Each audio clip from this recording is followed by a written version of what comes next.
Hafa everyone, I'm Nestor Leconta with the Pacific Daily News. Here are the top stories from the PDN newsroom.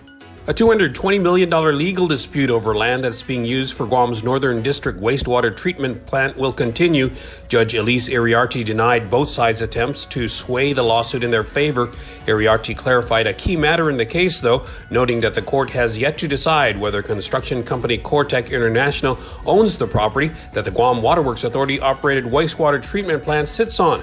Parts of a decision issued last August, which may have implied otherwise, have been rescinded, according to an order that Iriarte issued on April 16. As of December, GWA has spent over $1.4 million in legal fees in the dispute.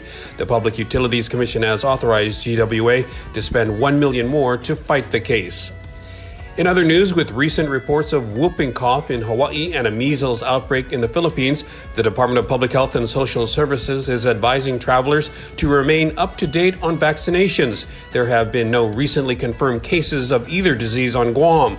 As of April, the Hawaii Department of Health confirmed 11 cases of pertussis, also known as whooping cough. Pertussis is a highly contagious respiratory infection that can be especially dangerous for infants. Meanwhile, the United Nations Children's Fund reported an outbreak of more than 500 measles cases and some deaths in the Bangsamoro region, and cases of pertussis occurring in parts of Luzon and the Visayas in the Philippines.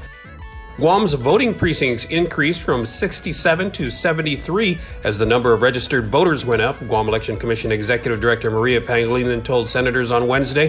Pangilinan said a recent law limited the number of voters per precinct to 800, which resulted in the creation of 6 additional precincts. The increased number of precincts came up during a public hearing Wednesday on Senator Joe San Augustin's Bill 28037, which seeks to appropriate $400,000 to GEC to conduct the 2024 primary election. Pangilinan said GEC would need an additional $15,000 due to an increase in the number of precincts from 67 to 73. San Augustin's bill notes that while the governor is authorized to provide the money, it still required a specific funding source, which was identified as fiscal 2024 general fund revenues collected in excess of adopted levels. In other news, forecasters are keeping an eye on an area of disturbed weather to the south, now named Invest 93W. That's according to a National Weather Service notice issued Wednesday afternoon. Officials say they don't expect the disturbance to develop significantly in the next couple of days, but forecasts differ significantly beyond Friday. The notice says one model, which forecasters say is typically the most aggressive, quote, shows steady development over the outer islands of Chuuk and Yap states Friday and Saturday, with a potential tropical cyclone then heading into the Philippine Sea between Yap and Guam early in the coming week.